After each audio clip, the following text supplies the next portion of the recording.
If corporate partnerships feel intimidating, awkward, or like you're doing something wrong, this video is going to be a relief. Most nonprofit leaders think corporate partnerships means pitching, decks, proposals, feeling small, and wondering if you're polished enough or big enough to be taken seriously. That mindset creates pressure before the conversation even starts. So I brought in Dan Drucker, founder of Philanthropy Fuel. Now, Dan spent decades in senior sales and marketing leadership before moving into the nonprofit sector and now helps nonprofits build real long-term corporate partnerships that actually work. And what I love about Dan's approach is that it strips away the performative stuff and replaces it with clarity, confidence, and common sense. And he's going to walk you through the mindset shifts that make corporate partnerships feel human instead of heavy. And with that said, the first shift Dan talks about is the most important one. And honestly, it changes everything. It's moving from pitching to matchmaking. And most nonprofits walk into corporate conversations thinking, how do we convince them? Dan reframes that entirely. So let's roll the clip. So the first shift is a mindset one. And to me, it's the most important, right? It's thinking matchmaking, not pitching. I mean, I love the word matchmaking. If you think about it, I consider myself a matchmaker. I match up nonprofits with corporate partners. I match up nonprofits with each other if I think they could collaborate well. I match up people with each other if I think they should work together. So that idea of matchmaking is a big mindset shift for the nonprofit sector because most nonprofits approach corporate partnerships like a pitch. And that immediately causes pressure. How do we convince them? Are we big enough? Is our deck good enough? Is it shiny enough? Is it glitzy enough? But when you talk about pitching, you're assuming persuasion's involved. And that's not the case with partnerships. Partnerships work best when you think like a matchmaker.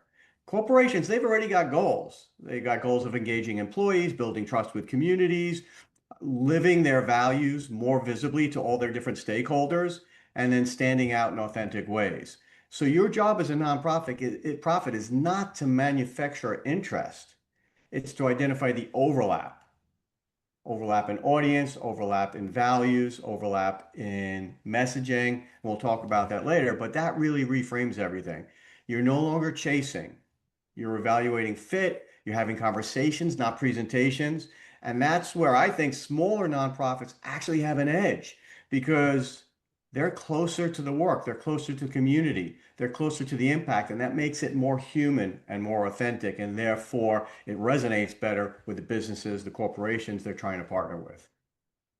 Now, once you stop pitching, the next thing that shows up fast is confidence or the lack of it. Small nonprofits almost always assume that they're at a disadvantage. Too small, not shiny enough, not known enough. But Dan addresses this head on, and I want you to listen closely to this part because the truth is, small nonprofits often bring exactly what corporations are missing. Once you shift out of pitching mode, the next challenge really shows up fast. And it's no surprise, especially for small nonprofits, it's confidence. One of the things I've said in every workshop I've done, every webinar, whatever it is you are not at a deficit. Nonprofits, I don't care how small you are, you're not at a deficit in these relationships with corporate partners, but you have to know your value. And small and even mid-sized nonprofits are constantly underestimating their value. They think we're too small, we don't have a big brand. Why would a company choose to partner with us? But companies really just want authentic stories, real access to impact, trust, and not polish. And if you think about it, companies are great at telling stories, right? They've got comms departments, marketing departments, PR agencies, all that great stuff. So their stories are nice and they're glitzy and they're shiny and they're polished, but they have a believability issue. They have a trust issue. That's just kind of inherent in who they are. It's not going away anytime soon.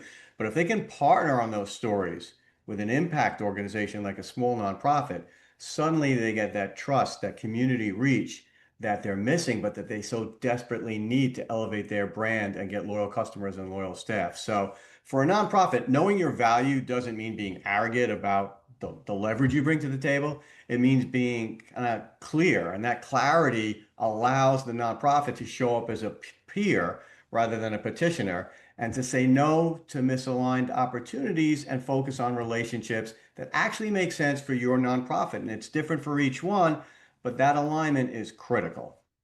This next part is huge, especially if corporate partnerships feel out of reach. Dan reminds us that partnerships don't start with money, they start with people. So let's roll that clip. So one of the things I love that I've seen a shift even since I've entered the sector only a couple of years ago is that employee engagement has become the gateway to these corporate partnerships. Most partnerships don't start with a gift, right? They start with people. I always make a joke when I'm talking about my sales background, my sales and marketing leadership background, and hundreds of millions of dollars in business over 35 years, but I never shook hands with a skyscraper or had a conversation with a building. There's always a person on the other side, and nonprofits have to remember that. These relationships start person to person or people to people. And I found that employee engagement is the most accessible entry point for smaller nonprofits. You've got the traditional stuff, about volunteer days, a group of employees come down and they interact with your community, whether it's children, animals, underfunded communities, homeless, veterans, whatever it might be. But you've got other things, or they're working with like, putting supplies together, serving meals. All that stuff's great, but not everybody can do that. And one of the things I think that's underutilized is skills-based volunteering. So if you think about it, what if you're partnering with a financial institution or just a large corporation that has a big finance department? And then think about financial literacy, workshops, content, resources, coaching, whether it's for underfunded communities, people re-entering the workforce, whatever it might be.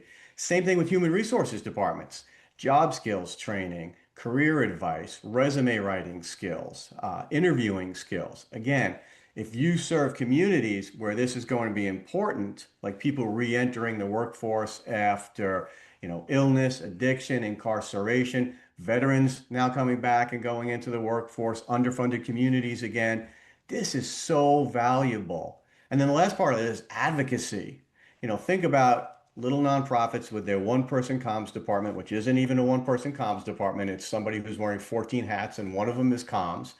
And now you've got businesses that may have dozens, hundreds, or even thousands of employees, all with their own networks. And if they can cascade your message out there to their networks, think about the compounded reach, think about the exponential impact you can have. And that's why this works so well. So if you use employee engagement as your entry point, it really lowers the barrier to entry. It builds trust before the funding conversation takes place. And quite frankly, it creates all these internal champions who advocate upward to their leadership that they want to expand this partnership with your organization. The money follows the meaning, but the meaning has to come first. If you've ever thought we don't have the capacity for a corporate partnership, this next part is for you. Dan gives permission that most nonprofits desperately need. This alone can save you months of unnecessary stress. Okay, so Leslie, here's where I see a ton of unnecessary stress. You do not have to create extra work for yourself just because you're building a corporate partnership. Your programs, the ones you already have or are already planning, those are your pitch. Do not create more work for yourself. You don't have the resources to do that. Nonprofits too often think that they need to invent new programs just for corporations, which is exhausting and usually unnecessary. Your existing programs already have so much value, all the value that we just talked about in terms of trust, community reach, knowledge about, the people you're trying to serve, audience interaction. Your existing programs already have that value. The real work is not in creating new programs, it's in translating the ones that you already have so that they kind of move over into, I don't want to call it corporate speak, but so that they're translated into the goals that the business you want to partner with has. So it's kind of like, how do your values match their goals? And how do you bring that together to build on that together with your existing programs and their existing programs, and then lay that as the foundation to build upward for there. So you want to ask questions like, how could employees engage with this program? And go to them with that as your proposal. What story does this tell? Again, if storytelling and trust is important to them, go to them with the stories that you could tell together.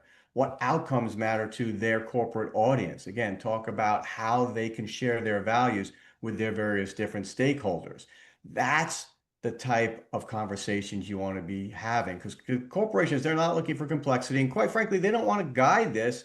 But in the absence of you having the ideas and coming to them, They will step in and tell you what kind of programs to create, and that's not going to help either side. They want clarity, they want creditability, they want collaboration, and they want connection. To wrap us up, I asked Dan about some of the common myths or mistakes nonprofits make. So pay attention to what he says about sponsorship versus partnership and about authenticity versus perfection. This is advice that will keep you out of burnout and misaligned relationships. So these are the kind of like the watch outs, right? Common myths and mistakes. And I could list 100 of them, but in the interest of time, I'll give you one myth and one mistake. The myth is we're selling sponsorships, right? It's an easy fallback. The reality is you're solving problems, okay? And I see it, unfortunately, even when I'm coaching a nonprofit and we talk about everything I've talked about today and we build out these ideas and then they go and talk to one of their contacts at a corporation and they end up falling back on the sponsorship and they get all excited because that business, they bought 2 tables this year at the gala instead of one. And those are sponsorships. And if you have an event, by all means, get sponsorships. Those are not partnerships. When you lead with what you need, what they could get for you, you shrink the perceived value. When you lead with relevance to them, to your cause, to your organization, that's when these partnerships really take off. So that's a big myth. You're not selling sponsorships. A mistake that I see is trying to be perfect instead of authentic. And I see this especially from small nonprofits because they feel like they've got to make up, some kind of deficit. They think they need to be so polished and glitzy and almost intellectual to be taken seriously. But in today's landscape, I will tell you this, and I've seen it time and time again, relatability beats impressive every single day, and clarity beats complexity 100% of the time. So don't try to be perfect. Perfect is boring. Be human, be authentic, and just come to them with programs that are going to work for both organizations like a peer and not like a someone who's a petitioner. I want to thank Dan for sharing his time and wisdom so generously. He also just released his corporate partnership blueprint for nonprofits, and I've linked that in the description if you want to go deeper into this work. And if you've been avoiding corporate conversations because they felt intimidating, awkward, or like you weren't ready yet, let this be your permission slip to stop telling that story. You don't need to be bigger. You don't need to be shinier. You need clarity, alignment, and the confidence to show up as a peer. You don't have to figure this out alone, and you definitely don't have to pitch your way through it. Now, if you're ready for the next step, watch the video up next on creating your corporate partnership package. And thanks so much for watching. Make sure you're subscribed and be sure to drop a comment and thank Dan. And I'll see you next week.